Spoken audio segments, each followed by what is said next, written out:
Welcome to Travel Italia, the show about travel in Italy.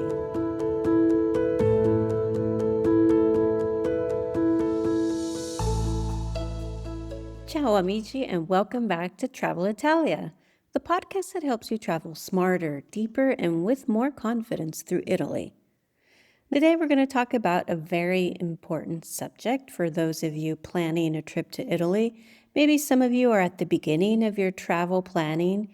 You want to plan a trip to Italy, but you don't know where to start. You don't want a tour package. You know you don't want a tour package. You want to do it yourself, but it seems overwhelming.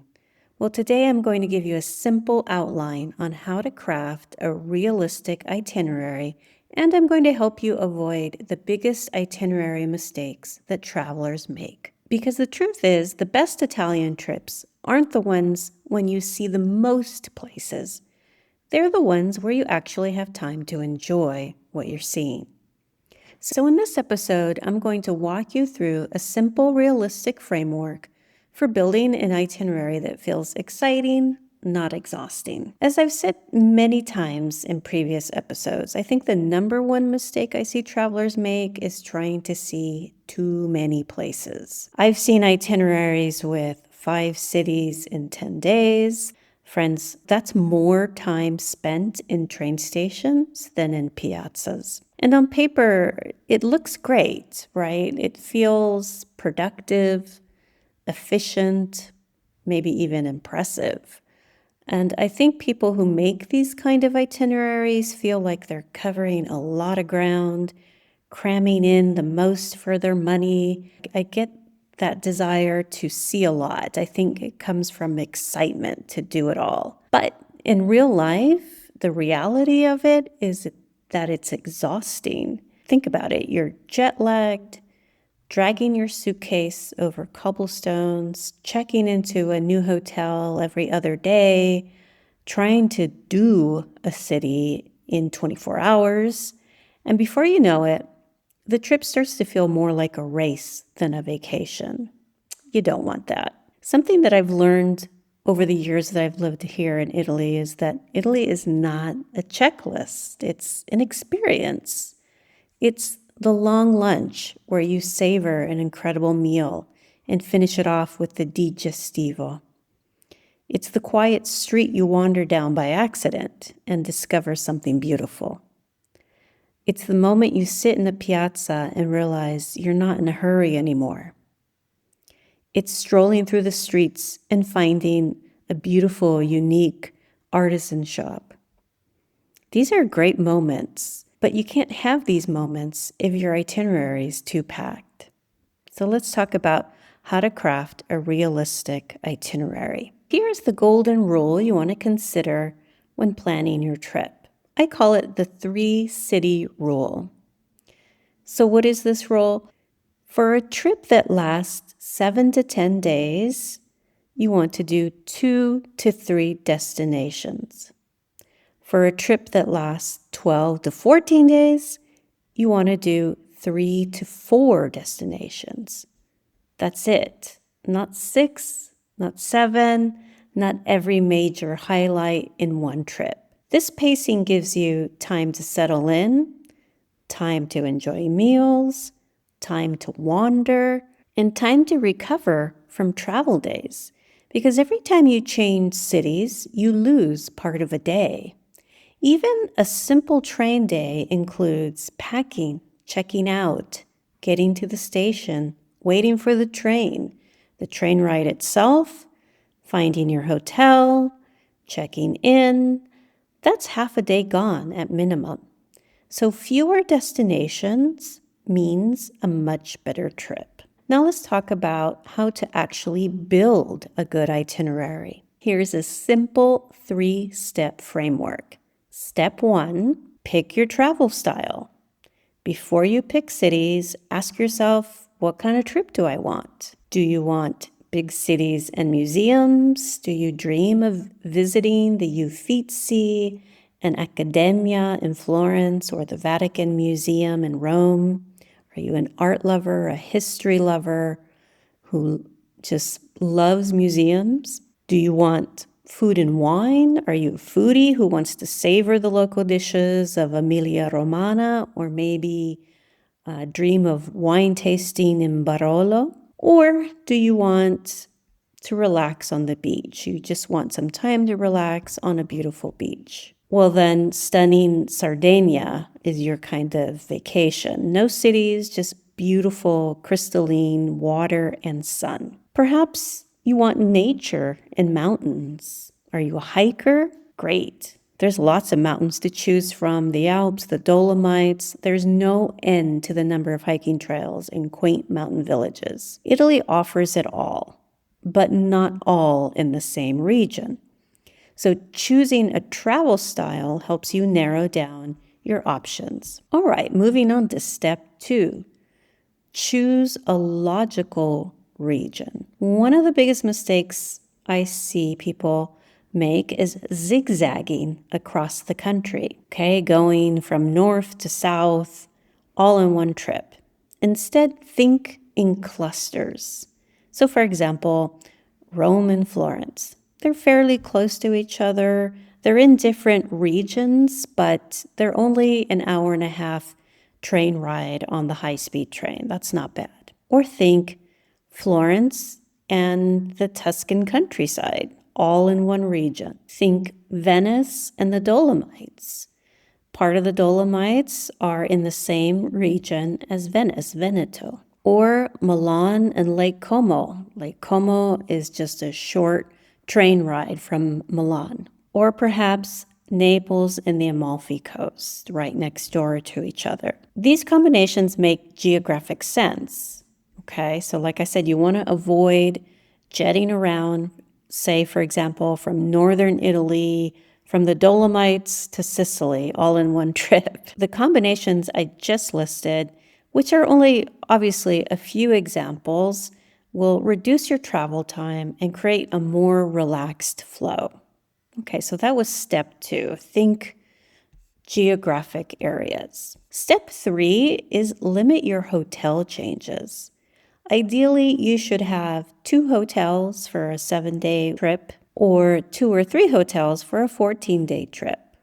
Fewer hotel changes means less packing, less stress, more time to actually enjoy where you are. I'm going to give you some sample itineraries based on common trip lengths. So first, let's think about a 7-day first-time trip to Italy. Option number 1, Rome and Florence, 2 of the most beautiful cities in the country. You could do 3 nights in Rome and 3 nights in Florence. In your final night, you could do near your departure airport, either in Rome or in Florence. Option number 2 for a 7-day first-time trip to Italy would be 4 or 5 nights in Rome. This is great for the art or the history lover, and then maybe 2 or 3 nights in a nearby town or countryside. This is a great option if you want a more relaxed trip. Here's some options for a 10-day classic Italian itinerary. 4 nights in Rome, 3 nights in Florence, and 3 nights in Venice. So it's your first time visiting Italy and you've always dreamed of visiting the major Italian cities that are famous for art and history, then this is a great itinerary. This is the only time I would recommend visiting multiple regions, but these cities are easily reachable by train. There's great train connections that make traveling from one to the other very easy and very fast. And these cities obviously have a great mix of history, art, and scenery. It's a very logical travel path.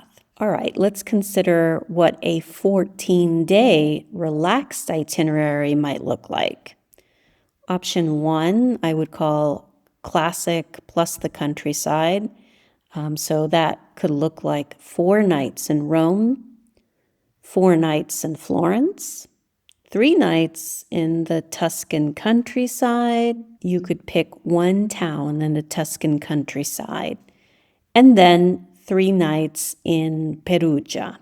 Now, Perugia if you haven't heard of it, is the capital of Umbria, which that's the region right next to Tuscany. So it makes logical sense. Option number 2, if you want to focus on northern Italy, you could do 3 nights in Milan, 4 nights in Lake Como, and then head over to Verona for 3 more nights, and then to Venice, ending in Venice for 3 nights. This makes a lot of sense because Milan is a travel hub. It's very easy to get to Lake Como, and then it's very easy to get to Verona on the same train line. You will eventually get to Venice. So this gives you variety without constant rushing and all in one geographical location. So those are some sample itineraries. Let's talk about how to avoid overplanning.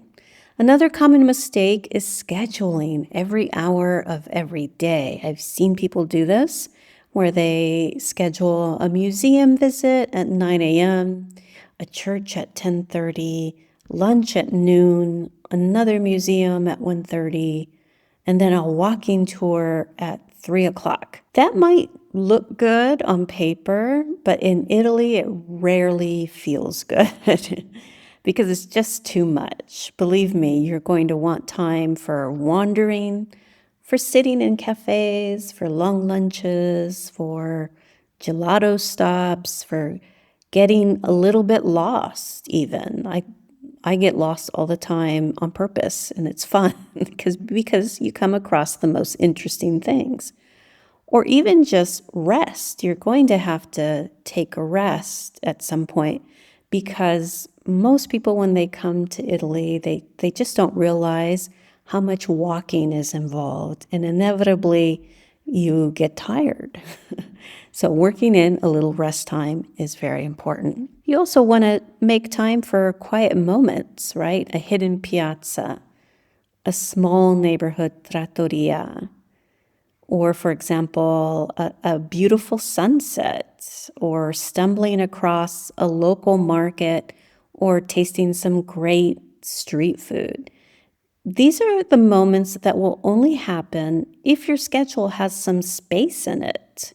So again, I can't overemphasize, do not pack too much into your itinerary. All right, so let's review some itinerary do's and don'ts. Okay, in review, stay at least 2 or 3 nights in each destination. Use trains between major cities. Build in rest time, very important. What are the don'ts? Don't try to do all of Italy in one trip. It just doesn't work. Don't change hotels every night. Don't underestimate travel days and how much time it takes. Here's the big takeaway from this episode. The best Italian itineraries aren't the ones with the most cities. They're the ones where you actually have time to sit in a piazza, enjoy a long meal, and feel like you're absorbing what's around you. So slow down, choose fewer destinations, and let Italy unfold around you. Thanks again for listening to Travel Italia. I hope this episode has been helpful. If it has, please subscribe, share it with your travel buddies, and until next time, thank you and buon viaggio.